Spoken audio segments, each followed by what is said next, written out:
With some of the best promotions and offers in the sports betting market, PointsBet simply stands out. PointsBet is the only U.S. online bookmaker to offer points betting, where every yard, every point, every goal, even every play matters. Same-game parlays, good karma payouts, early payouts, and exclusive game day promotions and guarantees for all sports. PointsBet offers more bet types than any other bookmaker in the world, offering a unique set of markets that aren't available anywhere else. And now PointsBet is offering one of the best sign-up offers in the sports betting market today. New customers signing up with code BET21 receive 2 risk-free bets up to $2,000. Get up to $500 back if your first fixed odds bet loses, and up to $1,500 if your first points betting bet loses. That's code BET21 for 2 risk-free bets up to $2,000 at PointsBet. PointsBet, it pays to be fast. Must be 21 years or older and in New Jersey to place a bet. Terms and conditions apply. Gambling problem? Call 1-800-GAMBLER.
Welcome to Turnpike Sports. I'm Dave Weishuttle, and as always, I'm joined by my producer and co-host, Doug Weishuttle. Doug, busy week in sports, a lot of moves by NBA teams, and a lot of moves pre-draft by NFL teams. So it looks like your Jets are going to probably pick their quarterback.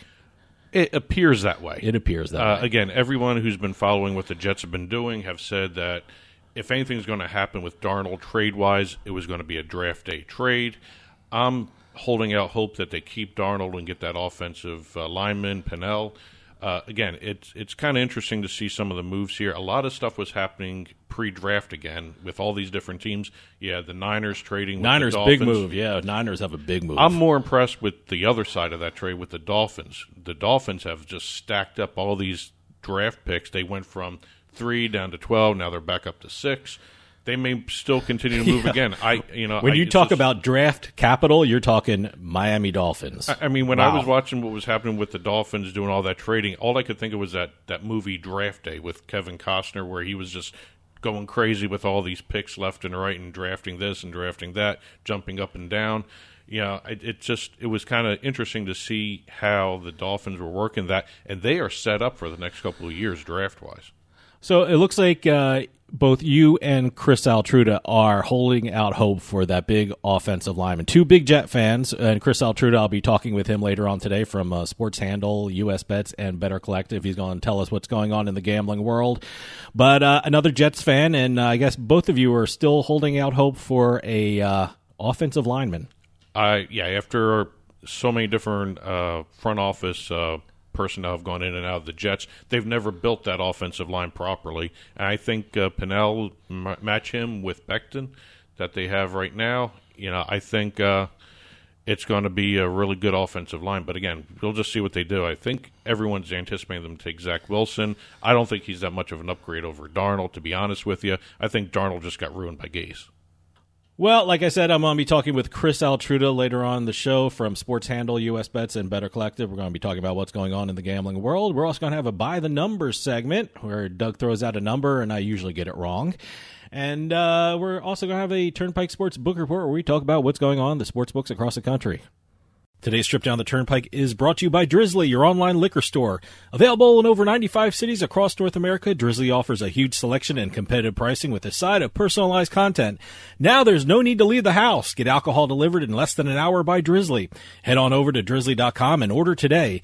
And now get $5 off your first order of $20 or more when using our promo code DRINK19 at checkout. Shop beer, wine, and liquor with drizzly.com. Exit 1. Okay, this week's Exit 1, we usually use it for sports betting. I'm going to use it for esports betting this time.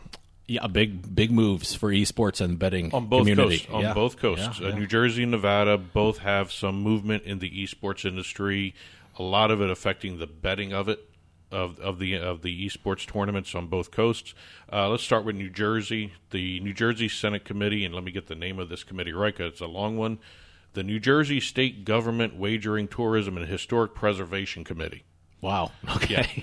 They we had on Assemblyman Caputo a while back. I remember that his esports bill. Was that like almost a year ago? Wasn't it? Yeah, it was a while. It was a while ago. It was before pandemic time. It was really okay. I did not know that. And the bill focused on the esports wagering. It also had some other components in it. But recently, this committee, the State Government Wagering, Tourism, and Historic Preservation Committee, passed a bill. And it's going to go to the Senate now for voting, and if it continues up, it'll go to the governor.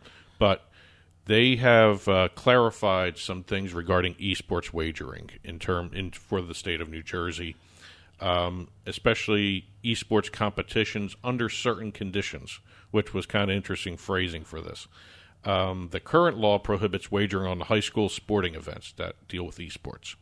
Didn't clarify ages, didn't clarify anything in terms of how it actually would be structured, what's excluded.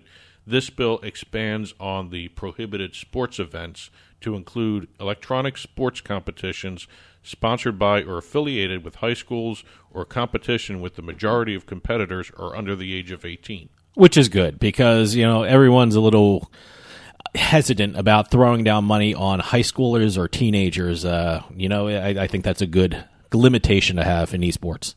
Well, again, it's a matter of outlining exactly what can be done with this. The age limit is now 18. Good. The other part of the bill that was passed by this committee, which I thought was really interesting, had to deal with some of the other competitive events that had to be approved individually by the Division of Gaming Enforcement for people to bet on.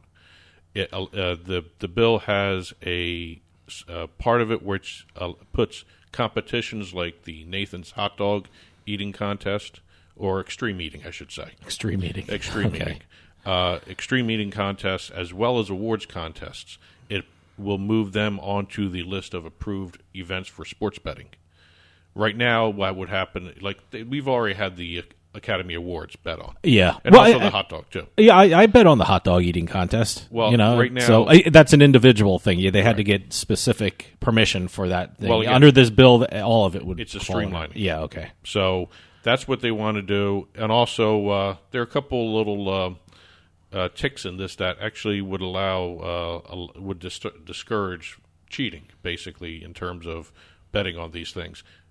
Can't wager more than $100 under this new bill, okay, and you can't win more than $500. Oh, all right. So really, it's just novelty, basically. That's what's relegated to under this new bill. So New Jersey has done some things. Nevada, on the other side of the coast, introduced Senate Bill 165, which establishes the Nevada Esports Commission. So they're going to have a separate commission, huh? They're going to have a separate commission. It's going to be under the Department of Business and Industry.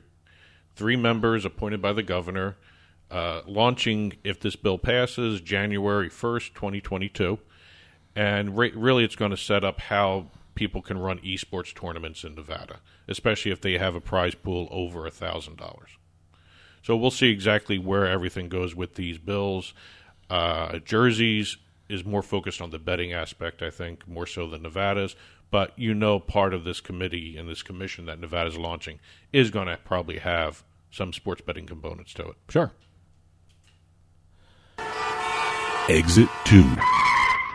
When it comes to watching esports tournaments, one of the important things is the really animated esports broadcasters. They really get into it and they start doing the action like it's, almost extreme action going on where they're calling like it's actually real life. Yes. Yeah, okay. I wasn't going to say it that way, but so. I was trying to find the phrasing for that. Are we all esports this week? Boy, look at this. Well, it's great. Hey, it's fine with me. I like esports. The reason I have this is sort of a tech issue too, which is really cool. Allied Esports, which has been in the news regarding their World Poker Tour sale. Yes, they're the owners of the World Poker Tour. Well, what they are going to be doing, they are taking their esports broadcasters for all their esports events that they are working with, and they are going to animate them. So they're really going to be animated. They're not just going to be excited. Okay. They're going to be animated avatars. What kind of animation are these? Kind of motion capture. What does that mean? Think Golem. Oh, okay, I see what you're talking about. They're going to be wearing the weird suits, and they're going to have the weird suits for filming wise, so right. they can be animated in a different setting. They're going to be 3D animated avatars. All right. And they're going to be made by XSENS. XSENS. That's the group that actually does a lot of the movie work for the motion capture stuff. Okay. What Allied Esports So you know it's going to be really good. This is going to be high quality. It's going to be very high quality, but it's really going to be interesting to see how Allied Esports uses this because, again, this could be used for a lot of brand integration, sponsorships. You could actually have the outfits change almost constantly. Now, will they put them actually into the game, the announcers almost into the game? You can almost do that, right? They will be putting the animated announcers as part of their broadcasts. Okay, so far that's what they're saying. I wonder how far they'll go. I mean, if you're going to see an announcer walking around inside the game kind of thing. You probably will. You know. But that again, we'll see exactly how this develops. It's going to be debuting with the 3-day, $5,900 winner-take-all Counter-Strike Global Offensive Legends Series. That's going to be broadcast from the Allied Esports Studios in Hamburg, Jersey, from April 10th. Germany. Hamburg, Jersey. Wow. Hamburg, Jersey. We were just talking about Jersey. Maybe I got Jersey on the head here. But Allied Esports AE Studios in Hamburg, Germany, from April 10th to April 12th, and it's going to be live streamed on the Allied Esports North American and European Twitch channels. So just go to Twitch and you can watch it, right? If you have if you know where to follow these things on Twitch.tv, you can actually follow along.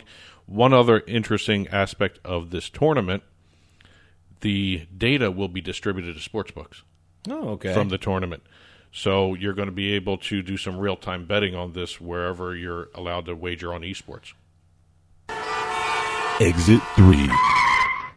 With March Madness going on, I thought we'd take a look at some NCAA trademark issues that also are going on here. Yeah, I guess trademarks popped up. Trademarks popped up in a couple different ways. The NCAA is dealing with that disparity between men and women's tournaments here, and the big thing that they have been dealing with is how to handle that disparity. We'll get to that in 1 second. I want to get to the funny one first. Okay, the funny one? Okay. The NCAA has filed a cancellation proceeding against Virginia Urology to try and cancel their trademark, Vasectomy Mayhem. That's not even close to the NCAA trademarks, is it? March Mayhem. So you can't use the word mayhem in any other trademark anymore? But Virginia Urology was create a website for Vasectomy Mayhem. Which is a big time when guys get vasectomies because you just sit around all day and you recover. Yeah, okay. They have a Vasectomy Mayhem website where it's all basketball themed. Oh, okay. All right. Okay, I can see their point now. They have a doctor holding a basketball. I don't know if that's in relation to the testes angle, but it's one of those things. But again, they have all basketball branded websites, messages, and the NCAA has filed a cancellation proceeding. This is after the Virginia Urology people have gotten their trademark. They got it in September of 2020, and NCAA filed it pretty quickly in February. And a cancellation proceeding is once a trademark has issued, even though it's a valid registration, a challenging company that feels their rights are infringed by their trademark can file a cancellation proceeding, and it's basically a mini trial in front of the Trademark Trial and Appeal Board. So they have filed this petition for cancellation in the trademark office, saying that the use of this mark, Vasectomy Mayhem, would result in confusion, mistake, or deception with the petitioner, which is the NCAA in this case. No one's going to confuse it. No, but no one's confusing again, it. you know what? It's a valid maneuver. So, but I'm wondering if they just used Vasectomy Mayhem and didn't have their website loaded with basketball imagery. Or I think like they that. would have been smart to avoid all basketball imagery right now. You So, know, but well, again, that then you don't get the joke, or you don't get the the whole shtick with the vasectomy mayhem thing. well, we'll see what happens with that. It's still pending right now. They are in the answer stage for Virginia Urology. So we'll see exactly what happens. As for the actual tournament itself, the NCAA has been really being attacked by the disparity it treats the men's and women's tournaments. And It's ridiculous to see that on social media and the differences how they're being treated. It's ridiculous. It's absolutely, the NCAA has a lot of explaining to do, I think. Well, again, a Absolutely recent ridiculous. report came out that the NCAA in 2019 spent $13 million more on the men's tournament than they did the women's tournament. The food is different this year. The weight room is completely different. Absolutely crazy. And the use of the trademarks is different. The men's tournament has March Madness all over the place. Everything is referenced as March Madness for the men's tournament. The women's tournament, while the trademark for March Madness filed by the NCAA covers both tournaments, the women's tournament, there's no way, shape, or form March Madness appears anywhere on the court. I was watching some of everything I was watching some of the women's basketball game. Yeah, I didn't see any March Madness logos anywhere. There's nothing. It's really bizarre. Which is interesting because the women themselves refer to the tournament as March Madness, the women's teams. Yeah, And it is, and that's what it is. I mean, and we got a quote here from our cousin Chris Daly, who is the coach of the acting UConn, coach. acting head coach of UConn, who's in the tournament, and she didn't give us the quote. She gave she gave a couple newspapers the quote. I didn't realize that was an NCAA thing, but I certainly think that's something that needs to be discussed and changed. Absolutely. Again, it's an ongoing thing with the NCAA between the men's and women's tournaments. It's kind of embarrassing, to be honest with you, the way this is. There's such a disparity here. Exit 4. Okay, we're going to talk casino sponsorship. We've got stories coming down, or rumors, or even reports coming down that the New Orleans Superdome is going to be renamed the Caesars Entertainment Superdome, and nothing's verified on that. That's still in the works, right? That is still in the works. We may see the Saints playing in the Caesars Superdome. At some point, it'll be the first time that's ever happened where a sports betting and a casino sponsor are sponsoring an NFL stadium, have the naming rights to it. I know we got Miami down in Florida with Hard Rock, but that's for the restaurant. More so than Oh, the casino. that's how they're. That's how they got around it. That's how they're doing it. Yeah, so I didn't know. I just assumed that was for the casino. According to Hard Rock, it's for the restaurant chain. Okay, all right. So that really is not a casino sponsorship. Yeah, wink, wink. Yeah. And as soon as we get some more definite news, and by the time this airs, we may have a report. Sure. This could happen tomorrow. But Caesars may be the name, the title sponsor for the New Orleans Superdome. We've got a casino in Seattle, though, that has pulled the trigger on a sponsorship deal with the Major League Soccer team Seattle Sounders, and this is the Emerald Queen Casino. Now, I know a lot of sponsors, especially for soccer, have the sponsorship logos on the jerseys. Is that what we're going to look for? The Emerald Queen Casino on the jerseys? Well, if you look at the center of the jersey, you won't see it. It's a sleeve sponsorship. It's sleeve. It is on the jersey, though. It will be on the jersey. Right. It will be on both jerseys. They've home and away, I guess. Is that what you're talking about? Or? They have primary and secondary jerseys. There's no home and away in Major League Soccer. And also, I did not know that. I just see there's home and away. It's also not really a sleeve. They're sponsoring the kit. That's what soccer uniforms are referred to.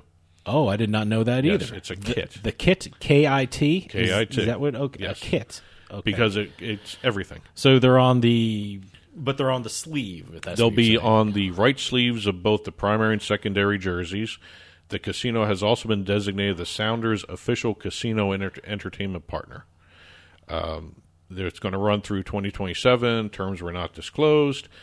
The team will have increased exposure through integration with the club on match days in the casino. Television broadcasts, you're going to see the casino prominently mentioned on some of the signage around there. And like I said, it's going to be on the sleeves. They have unveiled the primary sleeve. They have not unveiled the secondary kit yet. So we'll see exactly what that looks like. And they also have a community-based component as well, where they're going to be doing a lot of projects ranging from sustainability to defending people's right to play, men's, women, children, all that stuff. And it's similar to the deal that Atlanta United did with AT&T for the 2021 season. It's not a casino with AT&T, but it's the same type of deal, where it's social as well as entertainment value as well.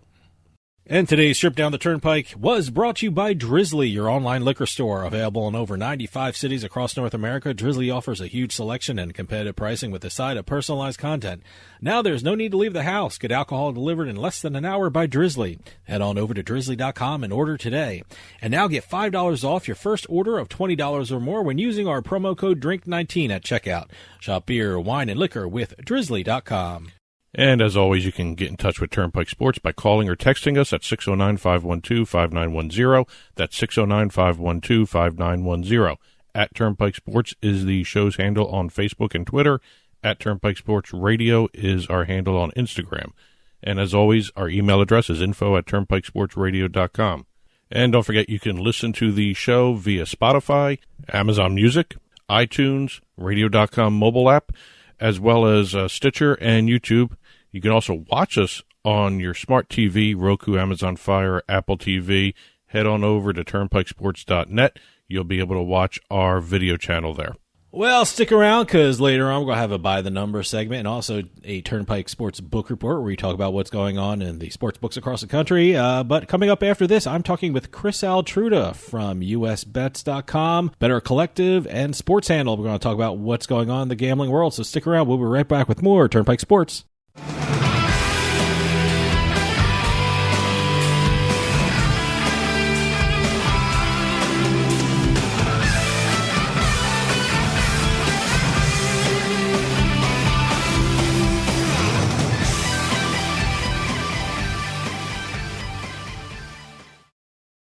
No matter what kind of car you drive, we have an insurance policy that's right for you.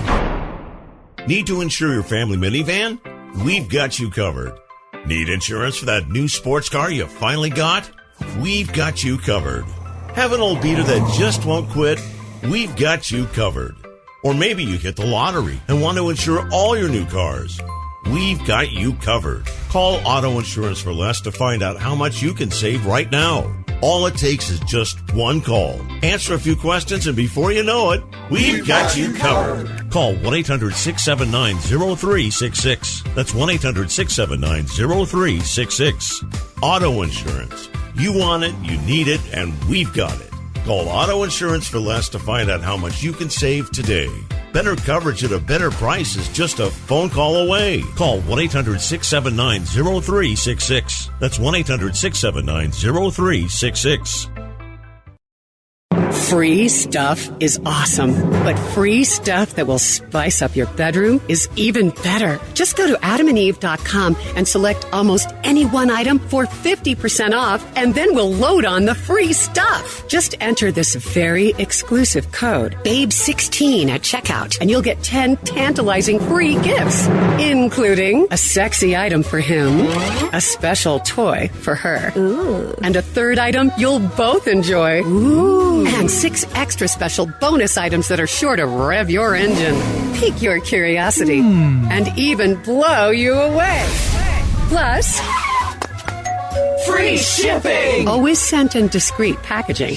Go to adamandeve.com now. Get 50% off plus the 10 free gifts when you enter the exclusive offer code BABE16. That's BABE16, because without it, no free stuff. That's BABE16 at adamandeve.com.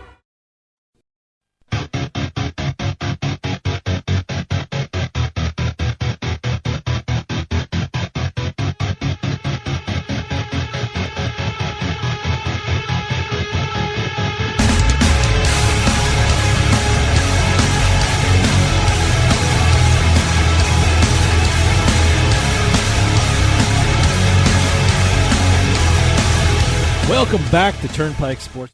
If you're a sports bettor, you love this time of year. You got the NBA, the NHL, and of course NCAA basketball. And from those handle numbers from across the country, sports bettors are throwing down some big-time cash. And to help us break down what's going on in the gambling world, we always call on our returning guest from Sports Handle, USBets.com, and Better Collective, Chris Altruda, who is on the line with us right now. Chris, thanks for coming on. Hey, Dave. Thanks for having me. Pleasure as always.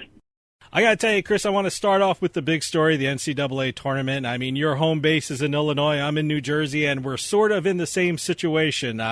We can bet on the teams playing in the tournament as long as the college or university isn't located within our state. And I'm still shocked we have this rule in place. I know a lot of people listening around the country are wondering why we still have a rule like this. What explanation has been given to you as the reason for this rule? There are a few. I mean, it varies from state to state. The biggest one, I think, was at first one of those givebacks to not raising a stink about legalizing sports betting. I think that's some of it. And the NCAA has pivoted away from being outright against sports betting. They kind of saw the handwriting on the wall as it was being legalized on a state-by-state basis, and they kind of changed their battle tactics to reflect, well, if we can't keep it illegal, we can possibly lobby at the state level to at least ban it involving schools that are in each state. And I think that was what they were able to do with regards to New Jersey and Illinois, although both states now have legislation of some sort in the pipeline to end this carve-out. I know Illinois does. Representative Mike Zaleski refiled a bill early in this General Assembly session here, and he was hoping that by college football season that exemption would be removed and everyone would be able to be bet on college football and then just have it kick over to the next college basketball season. I have to tell you, what added insult to injury here in New Jersey was that we had the Metro Atlantic Athletic Conference, and not only was it being held in New Jersey, it was being held in Atlantic City, surrounded by 9 casinos, all who have sports books. And as a rule in New Jersey, we can't bet on any collegiate game inside the state. So you had all this great stuff going in Atlantic City right next to the sports books, and no one can bet on it. And I'm just wondering, how much money New Jersey lost out on. Do you think situations like that will be the tipping point for a lot of these states that say, well, maybe we should finesse this rule a little bit? I don't think it's in the grand scheme of things, I don't think it's as large amount as we want to believe it is. Yeah. I think one of the things that comes up when asking operators about this is the fact that during the college basketball season, there's enough of an inventory of games where they're not going to say these 1 or 2 games on like a Wednesday or a Saturday are going to matter. Obviously, with a conference tournament, it's a little more densely packed, so there may be a noticeable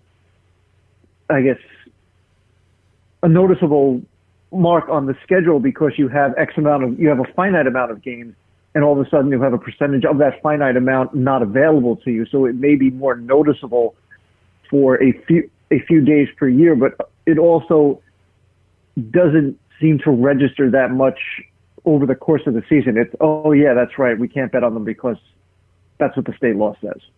You know, you mentioned state officials, and I know you talk to a lot of state officials around the country. I mean, I spoke to a couple, I like in Iowa and Mississippi, and they allow betting on their college teams, but they have a rule that you can't bet on the individual players. I mean, for example, you can place a bet on Mississippi State in Mississippi. However, you can't place a bet on the Mississippi State quarterback to throw over 200 yards.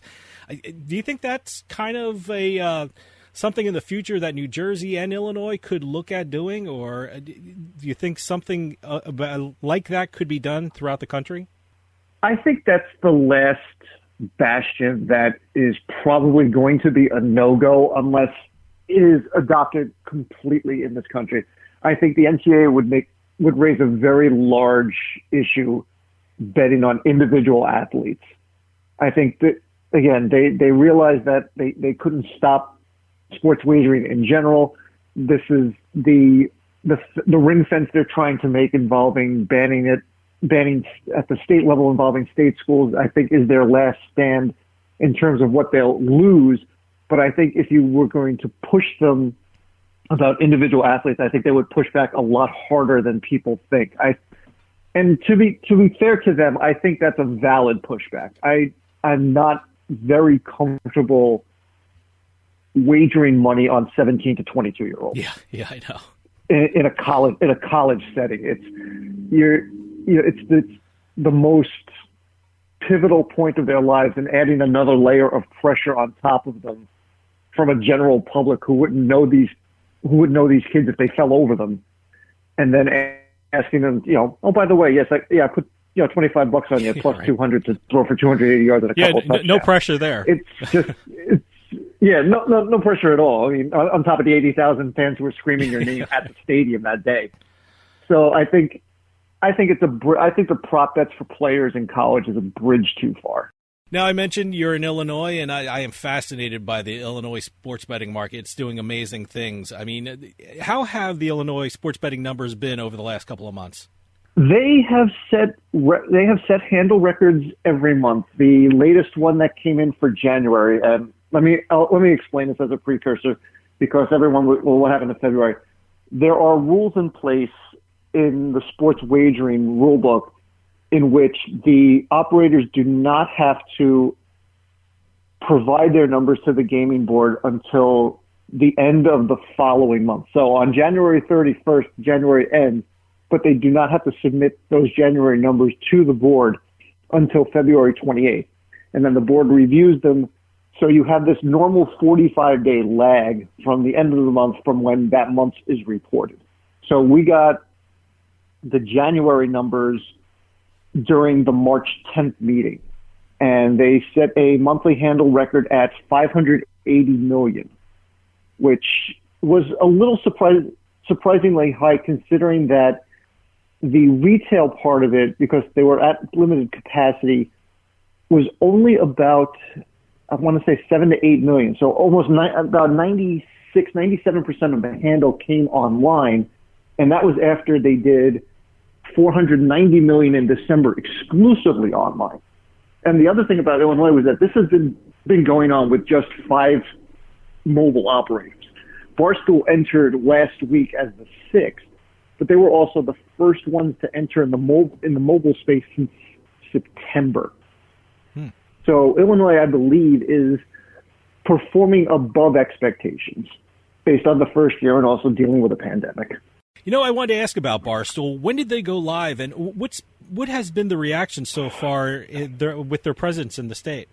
It's hard to tell. I think one of the smart things they did was the Hollywood casinos rebranded all of their retail books to Barstool. So while you have just the Barstool Sports app, you also have Barstool Sports books in Aurora, Joliet, and Alton, which is in the St. Louis metropolitan area.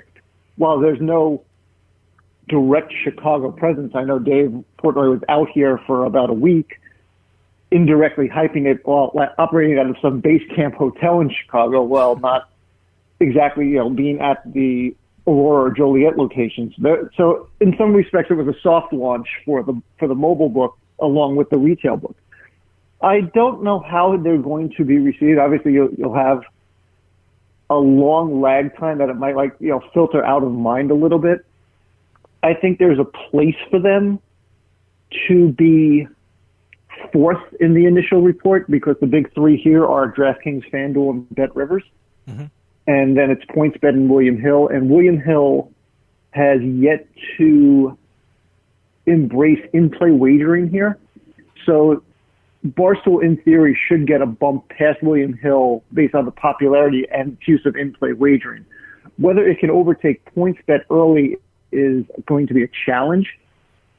PointsBet has done a very good job in this state. They did approximately 40 million in handle in January, which is, it sounds mean to say it's like the scraps, but at the same time, there's a lot of scraps here because there's only 5 mobile operators right now, and Barstool made 6.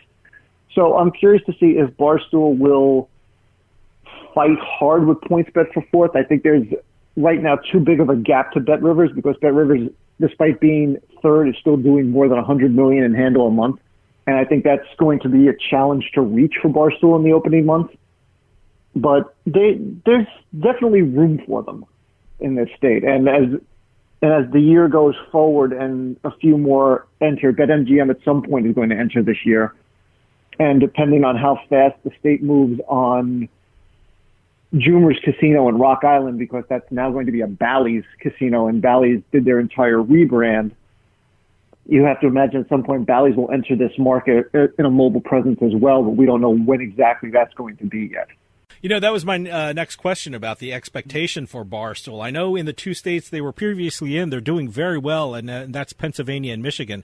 I know in Pennsylvania they're coming in like third place behind FanDuel and DraftKings. I think even 1 month they had a 20% hold, and I'm not quite sure how that happened. I guess everyone's betting parlays in that state. But so it sounds like they're right in the mix in Illinois. Right, and I think the raw number of handle seems to be consistent in placing them third. They jumped a little bit in Michigan. Those numbers came out for February yesterday, and I believe it was 40 million, which put them a distant fourth. But at the same time, that's still good. And with Michigan, it was the fact that they were all at the same starting line. They launched 10 operators simultaneously, so in some respects it looked like a battle royale, but at the same time it was the most fair method of doing it. Barstool entering here had a bigger challenge because all 5 books were very well established, and they offer different things. For whatever reason, William Hill, and it's despite its lack of offering in play, still gets a decent amount of per wager. Barstool is not going to get what William Hill gets, but Barstool is going to have that in play, and they're going to compete. One issue against Barstool, however, is that because it's part of Penn National Gaming, it's part of that Candy platform. So you have now 3 of it's DraftKings, BetRivers, Barstool, and then you have 3 of the 6 who operate under the same Candy platform. So that's a challenge for them as well, because people who are going to line shop are going to look for differentiation when they're wagering. One of the amazing things of the overall sports betting industry is the incredible national numbers that are coming out. Give us a sense nationally how the sports betting industry is doing. It's doing well. I mean, it's kind of funny. We joked about it when the country was moving back to full strength in August and things were reopening. And in August, it was $2 billion in monthly handle. And we all got excited. Everyone's like, well, there's room for growth and this and that. And the other. And it kept going. And it got to a point where we were looking at January numbers and knowing Illinois was going to be the last, but we still also noticed that Illinois was just going to be the sugar on top of whatever the cake was in terms of the number. Delaware was the second to last state to report numbers for January, and when they had their $15 million, that set a monthly record even before Illinois was reported.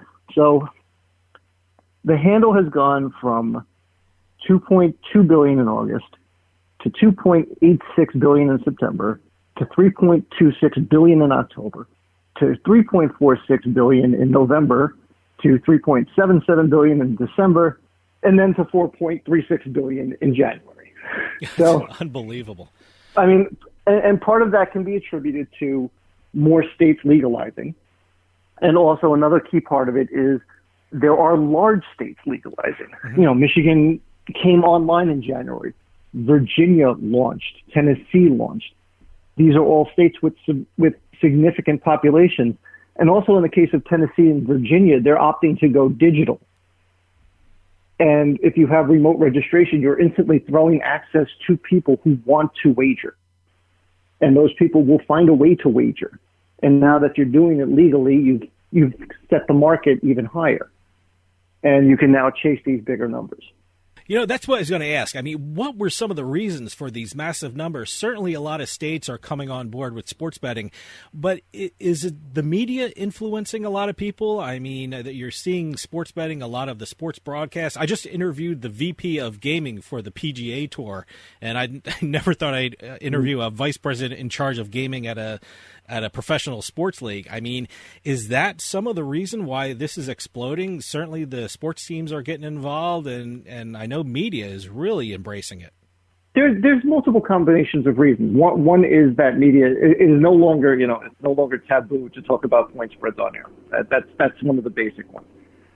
One of the other ones is that DraftKings and FanDuel essentially have money cannons in their advertising departments when it comes to airtime. Living in the Chicago market, I can tell you that if I go an hour without seeing a DraftKings ad, it will be the first time in about 4 months I will have gone an hour without seeing a DraftKings ad with my television on. And also, and that goes beyond them. Even when you go to Barstool does not have a television airwave presence, but Dave Portnoy, to his credit, is a social media genius. When he tells people to jump, the stoolies say how high, and they will go where directed. So that's also some of it too. I think the NFL is a very large driver of handle, and also, and you joked about it earlier with everyone in Pennsylvania betting on parlays. That's not restricted to Pennsylvania. That is a national phenomenon. And one of the things we joked about was, we've always wanted to see what it was like. So in January, just for fun, there are 8 states that report parlay handle. Mm-hmm. And those 8 states combine to post almost $500 million in parlay handle, just parlay handle, which is, about 1/8 of the overall handle. 7 of those states post revenue. Delaware is kind of a hybrid because they sell only parlay at their retail lottery, so we don't know what their parlay numbers at the 3 tracks are. But when you factor in these 6.5 states, the operators made $77 million in revenue. And the win rate, the money that, what the house keeps off the wagers, was almost 19%. So essentially 1 out of every $5 wagered on a parlay went back to the house. They're going to continue promoting that. I was going to ask about that because you wrote a great article about the record handle, and one of the parts in the article was about parlays. And I know gamblers have a saying that parlays don't build bankrolls, they build sports books. I mean, I'm sure you're getting emails about like parlay insurance. I'm getting parlay boosts here in New Jersey, and it's constant emails. And it's just, how critical is that for a sports book? You just never think of it, parlays being that important to a sports book bottom line. But how important are they to sports books? It varies from sports book to sports book. I think one of the things is that FanDuel, by using a same game parlay, I think FanDuel has created itself a more consistent revenue stream in that area, because people are going to be more than willing to put down $1 or put down $5. Like, they're always small bets, but it's half the fun of a parlay is creating something that's so obtuse and unrealistic that if it happens, it's a bonus. I jokingly called it a couple of months ago when I wrote about one of the other handle stories. I said, it's like that Daffy Duck and Porky Pig cartoon where Porky Pig signs the insurance thing, and then Daffy Duck reads the rider, and it says a stampede of wild elephants and one baby zebra. Everyone who runs the $1 parlay is chasing the baby zebra to make like an 11-leg parlay hit. They are the best social media posts because they certainly attract a lot. Hey, this was my parlay for $1. I won $4,000. It just, and that kind of perpetuates it. It looks like it does. It does to a degree. And the other half of the equation is, obviously experienced bettors will realize that. Well, yeah, you won $4,000, but how many times did you do it before you won the $4,000? What was your net after with this win, kind of thing. But I mean, it attracts the casual bettor because it's, in some ways, that parlay is akin to a lottery ticket, and it's accessible that way mentally to the casual bettor, where it's $1. I'm not gonna lose sleep over a $1 bet, And the other thing is, as opposed to like a lottery ticket where you maybe do quick pick and have the machine spit the numbers out, this is something you're doing, and you have a little bit of ownership, even if it is that $1 or $5.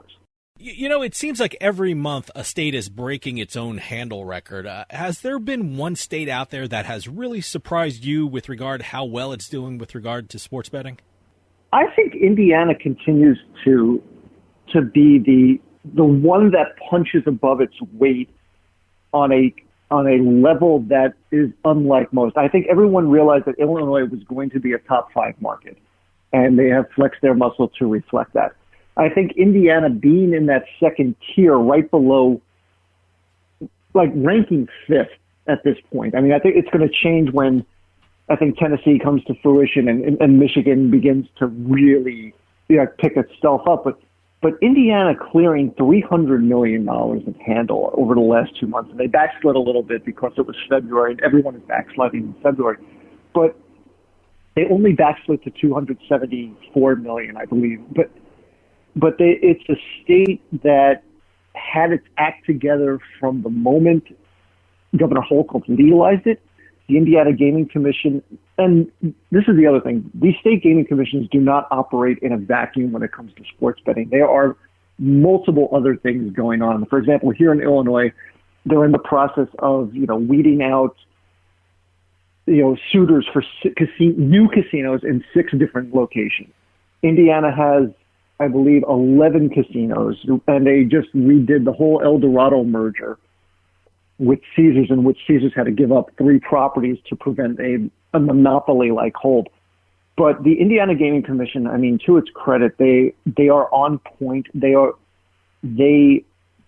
all work together. There's no sense of hierarchy with them. Every time there's something important in a meeting that goes on, everyone comes informed with an opinion, and everyone discusses.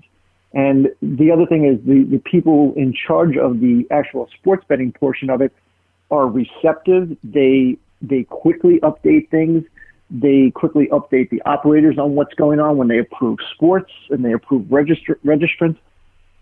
And it's just really, I mean, they are a good mid-state model for other states that are plotting a path to follow. I think Michigan will serve as a template for states that have tribal gaming based on what Representative Iden did to get all the tribal casinos on board with mobile gaming. But Indiana, in terms of just a setup of getting started and getting going, is also right up there among the best in the country. Now, when we talk about one state that's been in the news recently with regard to sports betting, and that's Texas. Now, I'm confused about what Texas does for a whole lot of issues, but I certainly don't know what the future holds for them with regard to sports betting. I know there's a bunch of bills that's been submitted right now, but what's the situation in Texas when it comes to sports betting? It's a challenge.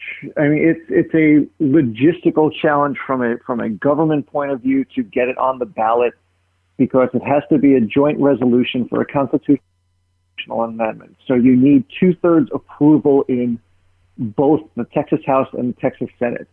On a pure party line of Republican Democrat, there is the minimum 2/3 majority in the House with 100 Republicans and 50 Democrats. In the Senate, I believe they had to flip 3 votes to acquire the 2/3 majority. But one of the other things about Texas that was interesting was that there were technically 3 bills filed. One is reclassifying sports betting, so it's not really noticeable in the grand scheme of things. But the 2 bills that were filed that offered more details could not have been more different in their approach. And one was a digital-only bill that was somewhat limited in scope. It limited it to 5 operators. The tax rate was 6.75%, which would have tied Vegas for it actually would have been lower than Vegas. It would have been the lowest in the country. And it was just just in terms of scope, it was limited. And then about a month later, somebody came in with what I would affectionately call the Texas brand size bill, in which let's make pro teams the license holders, which everyone was just like, what? No. I saw that, the professional teams one. I mean, does that even have a chance of passing or even being looked at seriously? I think it does, because Virginia has it in place, and the Washington football team has one of those licenses. Mm-hmm. And also DC United will eventually gain a license there as well. I think because of the volume of pro sports teams in Texas across a myriad of leagues will also help in that regard. You have WNBA teams, you have NWSL teams, you have MLS teams, and of course you have the NFL major league. You have the 4 major leagues. So I think there's plenty of negotiating room that, you're making it available for everyone.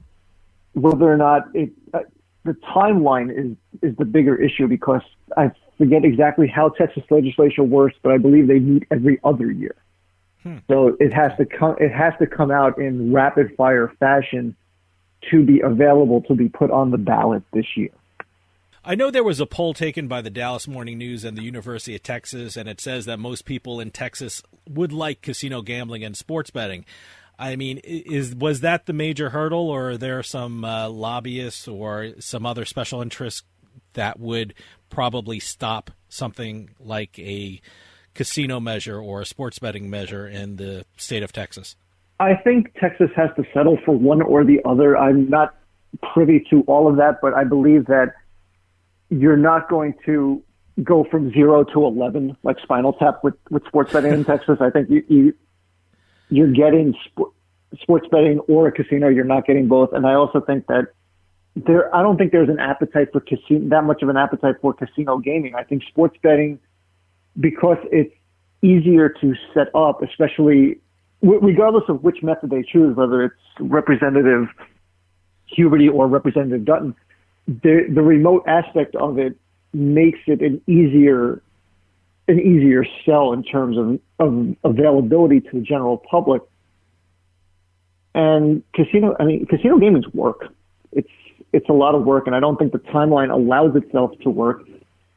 And there's enough money in sports betting where the casino, I mean, obviously, yes, casino gaming would bring in a ton of money. But I also think that either bill, based on, the negotiations for those bills, that you're going to arrive at, I think, a different tax rate than what Representative Dutton had, which was the lowest one in the state, whereas Representative Huberty's was 10% and a little more in line, but still competitive, that there will be a flow of revenue. And something Representative Huberty told to me was that this, for him, is somewhat personal in the sense that because they completely overhauled how they fund education in the state. And they were able to expand things in terms of, special education for those with disabilities.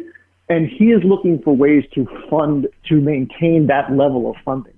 So there is definitely, he has skin in this game, pardon the horrible pun. Well, Chris, we're heading toward the end of March, and the next big betting event for a lot of people is the NFL draft. And I'm sitting here in a room with executive producer Doug, who's a big Jets fan, staring at me, and I know you're a big Jets fan, and I'm going to pick your brain. Now, who do you think the Jets will pick in the second pick of the draft? I have held out hope that they will draft the bookend tackle from Oregon, Sewell, I believe his name is.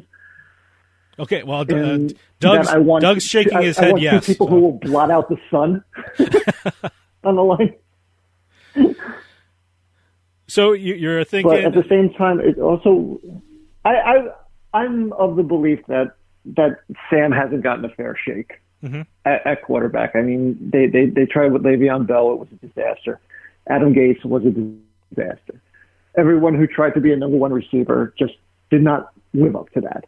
And they've addressed that to a degree with Corey Davis, and Denzel Mims looks like he has potential. At the same time, you win and lose games at the line. So give me the athlete who can block the sun out. Well, the other Jets fan in the room is nodding his head yes, so he's in total agreement with you. We're running out of time, but can you tell everyone where they can read your articles and follow you on social media?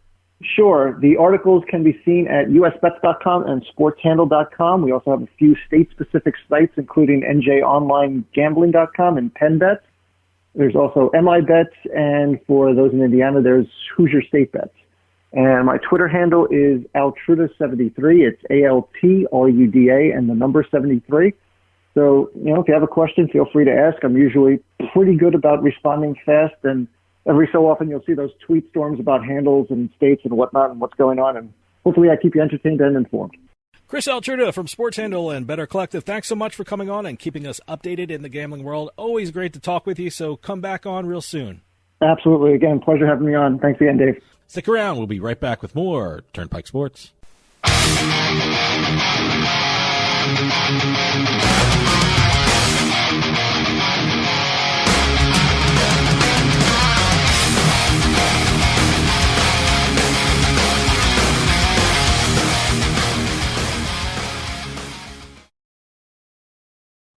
Turnpike Sports is brought to you by Drizzly, your online liquor store. Available in over 95 cities across North America, Drizzly offers a huge selection and competitive pricing with a side of personalized content.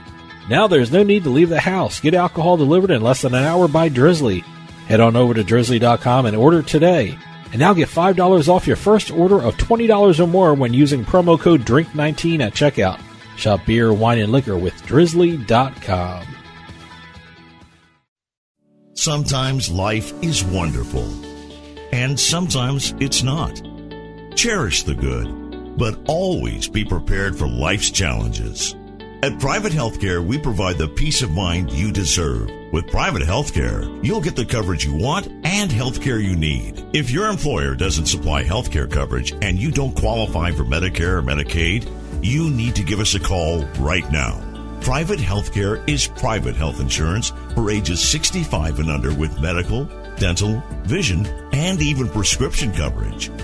When life comes at you unexpectedly, you need to be ready, and health insurance is your financial safety net. If you're looking for health coverage at the best price and your annual household income is $35,000 or more, give us a call at 800-231-9279. That's 800-231-9279. 800-231-9279.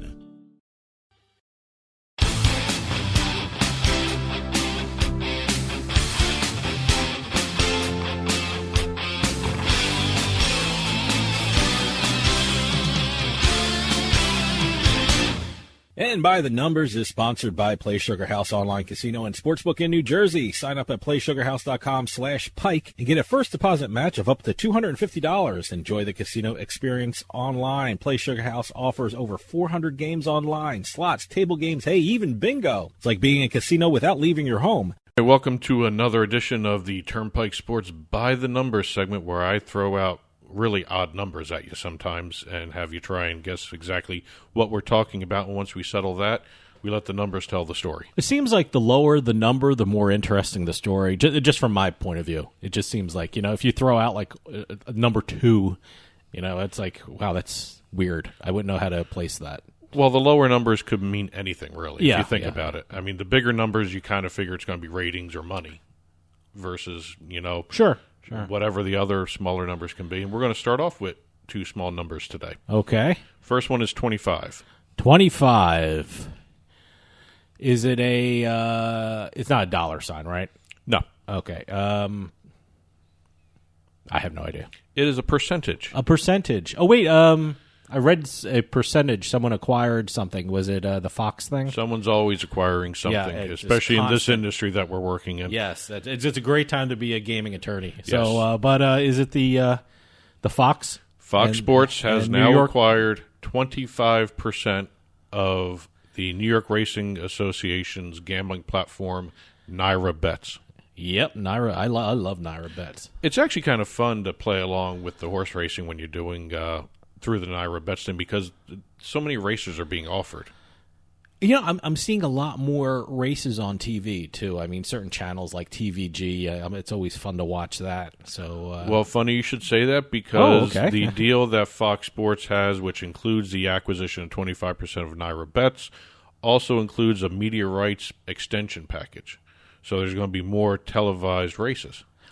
So Fox Sports is going to be doing more horse racing? Is that what I'm hearing? You're going to be seeing Fox Sports continuing to broadcast and expand some of their coverage through 2030. Great. Naira, New York Racing Association's sports events, racing events. It's okay to call it. I call it constantly Naira Bets. I don't even know if that's the right way to say it, but I always say Naira Bets. Well, when you're referring to Naira Bets, that's fine. You could say it that way. Okay. But New York Racing Association is what the actual league is called. You're going to see at least 700 hours of coverage each year of the next 8 years of the Belmont Park and Saratoga Racecourse. Great. They're going to be expanding coverage in those 2 race courses. Again, the bigger part of the deal was the acquisition of 25% of Naira Bets, and the deal also gives an option to Fox Sports to increase that percentage to 49.9% over the next several years. Great. One thing, a part of this, the reason for this deal is since Fox Sports has expanded the coverage of the NYRA racing events, the handle for NYRA bets has expanded dramatically from the report. Wagers on the platform have grown from 7.2 million in 2016 to $225 million in 2020. I got to tell you, man, there's nothing like a day at the track, you know? I love that. What a great time. There's nothing like being able to bet anywhere on NYRA bets. Yeah.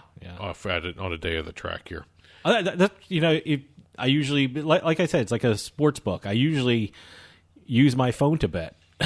Even if I'm at the track, I use my phone to bet. Well, New York Racing Association has seen the benefits of partnering with the media outlets for their races and expanding it with Fox Sports.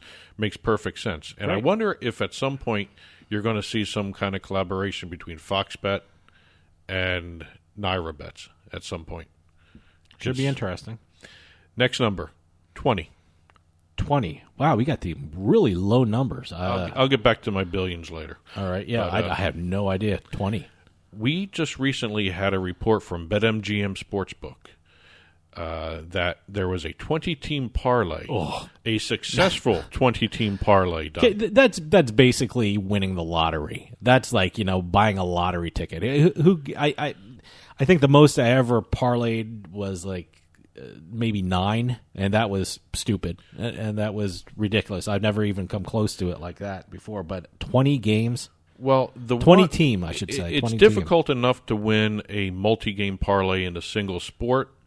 This was a multi-sport, multi-game parlay. Wow, okay. We have a breakdown of 2 tennis matches, 8 soccer matches, 5 NHL games, 5 NBA game picks. And a lot of these things were moneyline bets for the NHL and the NBA into soccer. I wouldn't know how to bet some of these tennis things that the guy did.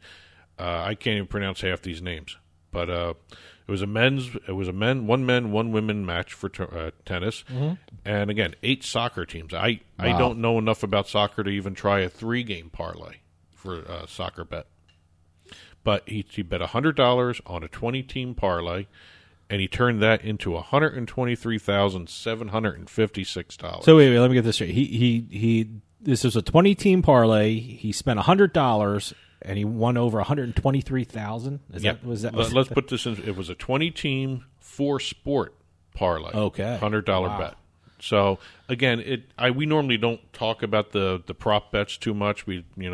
But it's kind of an interesting thing to see. That one's a biggie.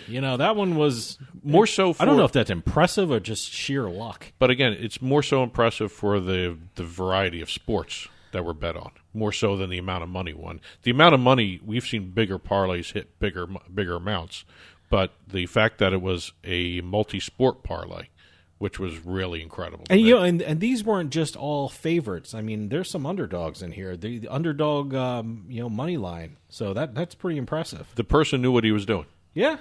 So, and that's all a matter of research too. Better education on betting. You can research like you wouldn't believe, but you'll rarely hit a 20-game parlay. I am giving the guy credit. Wow. For actually number one having the balls to do a 20-team parlay, multi-sport parlay, but wow, to be able to do that. And he didn't throw $2 on it like it was a nothing thing. He put $100 on it. Well, good for him. Given some of the other parlays that are reported, the $500,000 parlays that are out there, that's not a lot of money either nowadays. Well, but for a 20 team, 20 game, I shouldn't say 20 team. Yeah, a 20 team parlay. Yeah. I wonder what was the reason behind doing that. I mean, was the guy just bored and did it? Hey, was the guy sitting in somewhere and just said, "Hey, I'm going to try this"? He had $100 burning a hole in his pocket. Yeah. So did he lose a bet to have to make this bet? I don't know. But good for them. Whoever bet it. It's interesting. It's just fun to see that kind of stuff. Okay, we're going to $6.75 billion. It's got to be $6 billion. It's the worth of something. Either it's the worth of very good. I don't know what it's the worth of, but it's not that good. But it has to be the worth of something. It's the value of the New York Yankees baseball club. Wow. Okay. $6.75 billion. That includes their 26% stake in Yes and their 20% share of Legends, that the sports management company. Now, that's got to be tops for any professional team, right? There's no other professional team. The closest higher, competitor, right? if you want to look at it as a competition, the closest competitor was also Legends. Legends also owns the Dallas Cowboys. Okay. Dallas Cowboys in all the world are the second most valued team. The Cowboys are worth $6.43 billion. Like I said, the Yankees are $6.75 billion.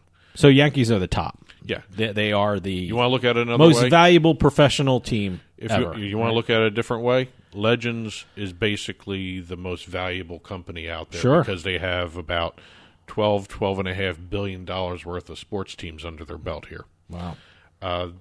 Other little news and notes here. Average franchise worth for Major League Baseball, according to Sportico, which does a valuation of both all the Major League sports teams, average franchise worth is $2.2 billion. That includes all the regional sports networks that the teams own and other real estate, stadium stuff that they have. Teams alone are worth about $2 billion. The 30 teams overall are valued collectively at 66. 30 what teams? 30 Major League Baseball teams. Major League Baseball teams? We're only talking Major League Baseball right now. Okay. Are valued collectively at $66 billion. Wow. So, a lot of money being spent there. Last number for the week, $12.8 billion. We're staying in the billions. We're in the billions now. I have no idea. Same type of deal. It's the worth of Fanatics. Oh, wow. Okay. The merchandise company. Sure. I own a lot of their stuff. Well, the Fanatics is now one of the more valuable U.S. companies in apparel and sportswear with this recent valuation. It came with they were refinancing. They got a new financing round of money coming in, and it was valued at $12.8 billion. Just as a point of reference, Dick's Sporting Goods is worth $6.7 billion.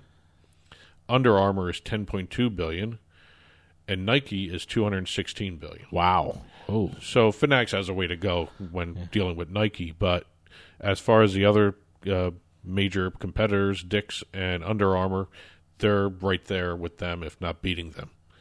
You're going to see a lot of Fanatic stuff getting even better with revenue because they had that deal with Amazon.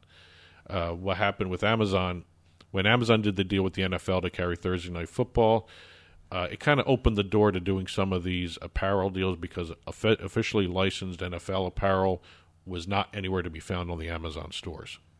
But Amazon now has a deal with Fanatics and the NFL to offer officially licensed NFL products, which should make Fanatics worth even more in the coming years.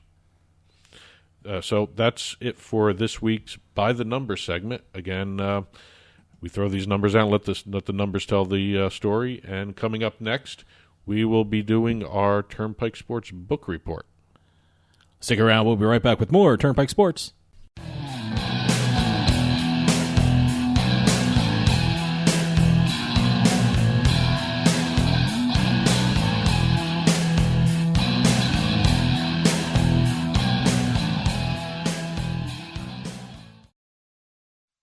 The weather is turning colder, but the action is just starting to heat up on the tables at Party Poker in New Jersey. Sign up with code EXIT7A and take advantage of Party Poker's new sign-up offer of $25 free, plus a first deposit match up to $600 and start playing poker online today. Daily tournaments, cash games, sit-and-goes. The Party Poker U.S. network offers players an opportunity to participate in their favorite poker tournaments online every day, all day. And don't forget about their Sunday tournament featuring $35,000 in guaranteed prize money. So head on over to nj.partypoker.com and sign up today with our promo code EXIT7A. New customers get $25 free when registering, plus you also get a first deposit match up to $600. That's code EXIT7A to get your $25 free when registering and your first deposit match up to $600. The cards are in the air at partypoker.com in New Jersey. Must be 21 and over and located in New Jersey. New patrons only. Gambling problem? Call 1-800-GAMBLER.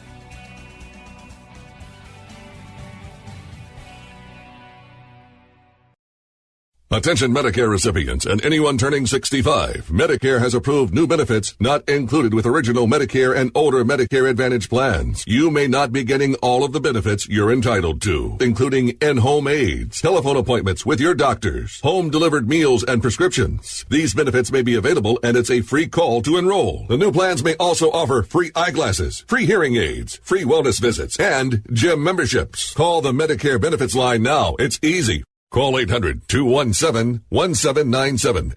800-217-1797.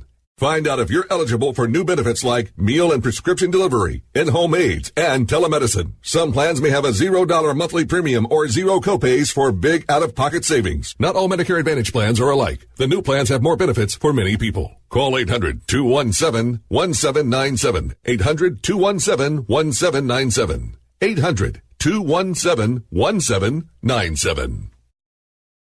Tax Solutions Now is a complimentary referral service that connects callers to companies that provide tax services. Money matters. If you owe thousands in back taxes to the IRS, how much can Tax Solutions Now save you? I paid less than I owe. That's right, money matters. So call Tax Solutions Now and get the IRS off your back. Since 2014, Tax Solutions Now has been a leader in the tax resolution industry. Remove wage garnishments, property liens, fines, and penalties. Qualify for the Fresh Start program or even uncollectible status. How much can Tax Solutions Now save you? I owed the IRS over $10,000. I paid a fraction of what I owed. Call now to reduce or even eliminate your back taxes. I called Tax Solutions Now and got the IRS off my back. Thanks. You saved us a ton of money. Money matters. How much can Tax Solutions Now save you? Call now and find out. Call 800-683-7377. 800-683-7377. 800-683-7377.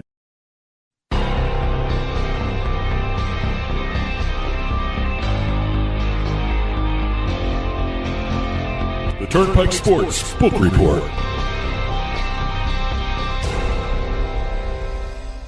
The Turnpike Sports Book Report is brought to you by BorgataSports.com. Your favorite casinos now, your favorite sports book available anywhere in New Jersey, BorgataSports.com. Sign up at BorgataSports.com using our promo code PIKE, that's P-I-K-E, and you get a risk-free bet up to $300 and 20 bonus dollars at BorgataCasino.com. Must be 21 years or older and in New Jersey to place a bet. Terms and conditions apply. Gambling problem? Call 1-800-GAMBLER. All right, welcome to another edition of the Turnpike Sports Book Report. We've got a bunch of stories to talk about. We've got our usual suspects of sports betting revenue and handle numbers to report. We've got a mobile milestone to talk about for one of the states. A mobile milestone.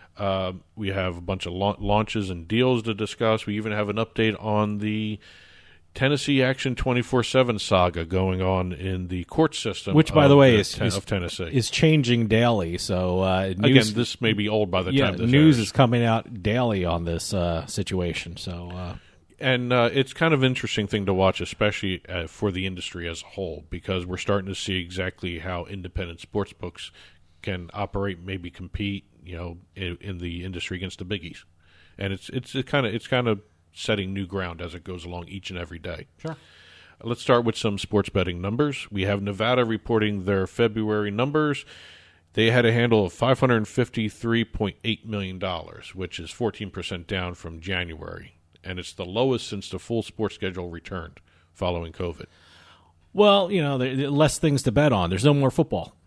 Yeah, so that kind of hurts. I think the Super Bowl hurt it a lot too. A lot of states were hurt by the Super Bowl. I think a lot of people went with the Brady thing.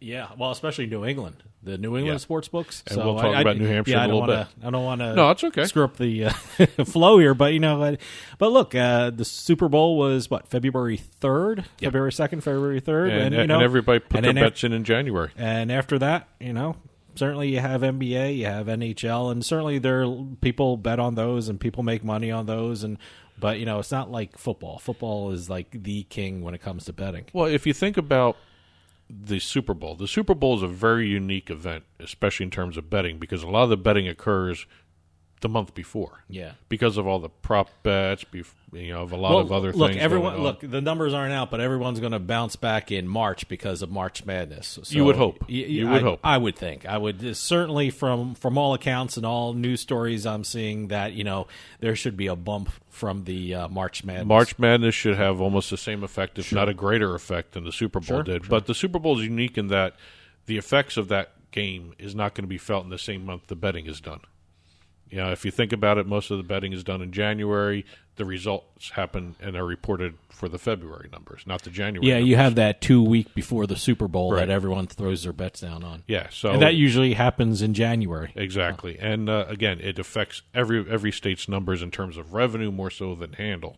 It's like I said, it's a weird situation with that one sporting event. Mobile handle in Nevada for February was $316.3 million. That was about 57% of the overall amount, which I still find interesting that Nevada still does not have a dominant mobile industry for sports betting. betting. In New Jersey, it's 90% and over. It's always 90% It's always over. 90%. Same thing with Pennsylvania. Pennsylvania's getting up there. Tennessee's 100% mobile. Well, New Jersey's an interesting state because we have our sports books in two extreme areas of the state. We have in the north, we have Monmouth and we have Meadowlands, and then way down in the south, we have Atlantic City, and a lot of people are in the middle. So I'm right in the middle, and I have an hour drive to Atlantic City or an hour drive to Meadowlands. So, and I have to admit, for the people in Central Jersey, it's so much easier to use your phone than go over the Delaware to one of the Philadelphia casinos. I'm closest to Parks. We got Live. We're very close to Philadelphia. But we live in New Jersey. A lot of people don't want to get off their couches either. No. And like I said, even when I'm at a sports book, I still bet on my phone. Yeah. Why get up off your chair and go stand in line? Or at a kiosk. Yeah. And actually, I've seen lines at kiosks now, too. Sure. So, but again, it's a matter of convenience for the mobile stuff. And again, I don't know why. I guess maybe the population centers are where the casinos are anyway, so they go out and do it. Yeah. Especially in the wintertime, they're not affected by the cold and the snow and the sleet like the eastern states are. But again, mobile handle was 57% of the overall handle, and that's where the milestone comes in. According to Chris Altruda, which we have on the show this week, the state has cleared the $3 billion mark for mobile handle since the Gaming Control Board in Nevada has begun reporting that number, which has been January 2020. So from January of 2020 to the current month, they've cleared the $3 billion mark in mobile handle. Wow, okay. February taxes to the state was $2.15 million. Now, you hinted at it before, New Hampshire. They were affected big time by the Super Bowl. Everyone bet on Brady in New England. Yep. So they had an increase of Super Bowl betting by $5 million year over year between last year's and this year's. Lottery paid out $8.8 million on the Super Bowl for a net loss of $1.7 million for the state. Mm-hmm. The handle overall reported a just under $51 million total handle. Just under $43 million of that was from mobile. The revenue, they had a revenue of $1.79 million. Most of that came from mobile as well. $1.72 million was revenue from mobile sports betting. Taxes came in at $769,000. That's a 59% drop from January. So that is they had a record month last month anyway regarding the in January, I should say, not February, but January they had a record month because of the Super Bowl. Yeah, absolutely. Super Bowl gave, Super Bowl took. Up in New England, they're still talking about Tom Brady. So he's in the news. He's on everyone's mind. And if you get a chance to bet on him in New England, I guess they're going to bet on him. And it was interesting to see Tampa Bay re-sign the entire team. Yeah, pretty much it. The entire team is back together. Pretty much it. But I haven't seen the latest numbers, but I don't believe Tampa Bay is the favorite to win. I don't know. I would think the Chiefs are Kansas City. They still are, yeah. I think probably still are. And I don't think that's going to change anyway. No, especially if Mahomes gets to the Super Bowl healthy again. He had that foot problem, which kind of Sure. really hampered him. But again, it was a good game if you're a Brady fan. West Virginia reported their numbers, $38 million in total handle. That was a decrease of more than $12 million compared to January. Again, West Virginia reports their numbers differently than everybody else. They do it weekly instead of monthly, so you just got to pick and choose and take into effect what they have reported here. West Virginia sportsbooks earned just $1.3 million in revenue compared to $4 million the previous 4 weeks, I should say. Greenbrier was first in revenue with $1.2 million for the month. Hollywood came in second with $400,000 in revenue. DraftKings came in with $65,000 of Hollywood's $400,000 in revenue, which was kind of weird. That was only $65,000 in revenue. And Mountaineer had an interesting report. They brought in through $230,000 retail revenue and only a few thousand in online revenue. William Hill, their partner for the mobile, reported a negative $237,000 in revenue. Wow. Okay. So kind of an interesting month for William Hill down in West Virginia. Let's talk about a couple launches that happened around the country before we start talking about the Tennessee action stuff. New Jersey, Golden Nugget Online Gaming has basically relaunched their sports betting platform. They have a deal with Scientific Games. They are now the platform operator of choice with Golden Nugget, and they're going to be starting to do that around the country as well. They're Golden Nuggets in Michigan with Scientific Games. Most of the time you're going to see Golden Nugget paired with Scientific Games. They had a different partner before this, but they've relaunched everything. It's shared wallet, that sort of stuff. Indiana, Penn National received their sports betting license on March 3rd. That means Barstool Sports is going to launch pretty soon there as well. WynnBET received its Go Live notice on the same day, March 23rd. I found this kind of interesting in the reports. Bally's, the license acquisition of Fantasy Draft in that state was approved. And we're going to see Bally's operating a fantasy sports site. That should be interesting. In Indiana. Yeah. So Bally's is buying everything. They're acquiring everything. They're on a shopping spree. Yeah, I guess so. Interesting things in Indiana. We have a new local betting show launching in Indiana. Great. All Indiana Bets is going to be airing on WISH-TV beginning in August. It's basically a betting show that they're going to talk about the Indiana teams only.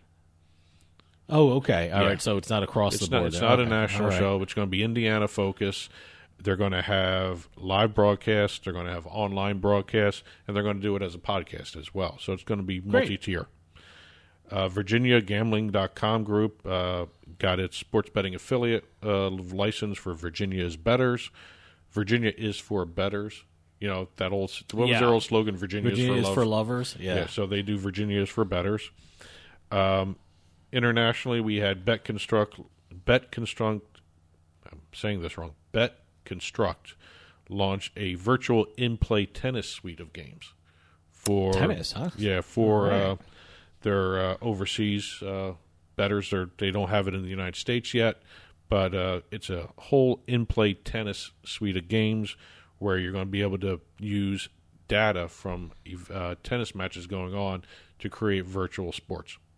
And people can bet on that as it goes along. Let's go over into the deals section. Oh, by the way, for those of you wondering, Connecticut is inching closer and closer to sports betting. They've got both tribes on board. Both Native American for Connecticut, there's only Native American casinos, right? So there's no state-run casinos. So there's different legislative things you have to do in Connecticut. Well, they have to get the compacts all straightened out between the Native American tribes and the state. Then the state has to go forward with the enabling legislation and the structure on how to do it. So we'll see where that goes to. One interesting little note I saw in terms of legislation. Here, the U.S. Congress recently had their annual Members' Day hearing, and that's held each year for House members to just air whatever topics they want to do for their constituency base. Mm-hmm. And one of the topics brought out was brought up by the one of the Nevada House members. Let me get this right here. Representative Dina Titus, Democrat from Nevada, made a presentation to eliminate the 0.25% tax on sports betting handle in the United States. This has been part of the Revenue Act of 1951. And basically, the federal government gets 0.25% of the state's sports betting handle every year, every tax year. Just to give you an example of what is going on here, 3 states, New Jersey, Nevada, and Pennsylvania, owe the IRS a combined $34.6 million from this tax. Okay. Wow, I didn't know that. So she has been, every time this Members' Day happens, that's one of her presentations, to get rid of this excise tax from the federal law there. Let's see what happens. Going over onto the deal side of things, we have PointsBet and Penn National doing an agreement for 20-year market access for Mississippi and Pennsylvania. And now this is for sports betting and iGaming. So we may see a PointsBet casino coming soon. Interesting. Good. I like PointsBet. No, PointsBet's fun. It's also laid out well. I think I said this in the last episode. The color scheme is easy on my eyes anyway. Well, just their layout and the number, you can follow the numbers easy for me. Well, this deal would give PointsBet access to 14 states in the United States of America. Moving over to BetMGM, they have been granted access to IMG Arena's Golf Event Center, which will increase the I don't want to say the applicability, but the offerings that BetMGM can do for their golf products in terms of sports betting. You're going to be able to stream action from 2 different par 3 holes each tournament via the BetMGM app, too. Great. Moving over to Sport Radar, they have done a couple deals. They did a data and video analytics deal with Synergy Sports, which will increase their video and OTT offerings that sportsbooks can use through their apps as well. And they did a deal with the Chinese Basketball Association, where they are going to be able to distribute regular season, postseason games, and all-star games to broadcasters, streamers, OTT broadcasters, and sportsbooks for the Chinese Basketball Association League. Great. Now let's do our little quick update on the Tennessee Action situation down in Tennessee.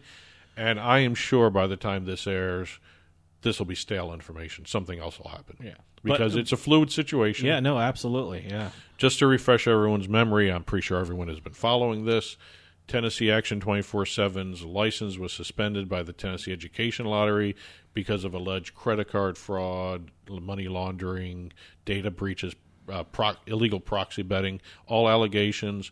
And the Tennessee Action 24/7 Sportsbook had its license suspended. The site was shut down, especially at March Madness, which was a horrible time for that to happen. Yep. They lost out on a chunk of change there. We'll see what happens, though.